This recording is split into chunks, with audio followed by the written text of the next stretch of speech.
गलातियों 6 एक दूसरे की सहायता करो। हे भाइयों, यदि कोई मनुष्य किसी अपराध में पकड़ा भी जाए तो तुम जो आत्मिक हो नम्रता के साथ ऐसों को संभालो और अपनी भी चौकसी रखो कि तुम भी परीक्षा में न पड़ो। तुम एक दूसरे का भार उठाओ और इस प्रकार मसीह की व्यवस्था को पूरी करो। क्योंकि यदि कोई कुछ न होने पर भी अपने आप को कुछ समझता है तो अपने आप को धोखा देता है। पर हर एक अपने ही कामों को जांच ले और तब दूसरे के विषय में नहीं परंतु अपने ही विषय में उसको घमंड करने का अवसर होगा। क्योंकि हर एक व्यक्ति अपना ही बोझ उठाएगा। जो वचन की शिक्षा पाता है वह सब अच्छी वस्तुओं में सिखाने वाले को भागी करे। धोखा न खाओ, परमेश्वर ठट्ठों में नहीं उड़ाया जाता। क्योंकि मनुष्य जो कुछ बोता है वही काटेगा। क्योंकि जो अपने शरीर के लिए बोता है वह शरीर के द्वारा विनाश की कटनी काटेगा और जो आत्मा के लिए बोता है वह आत्मा के द्वारा अनंत जीवन की कटनी काटेगा।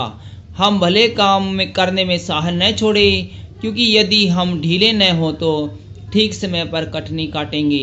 इसलिए जहाँ तक अवसर मिले हम सब के साथ भलाई करें, विशेष करके विश्वासी भाइयों के साथ। अंतिम चेतावनी और अभिवादन।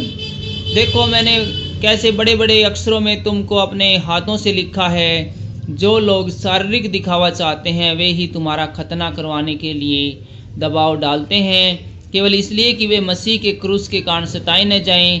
क्योंकि खतना कराने वाले स्वयं तो व्यवस्था पर नहीं चलते, पर तुम्हारा खतना इसलिए कराना चाहते कि तुम्हारी शारीरिक दशा पर घमंड करें।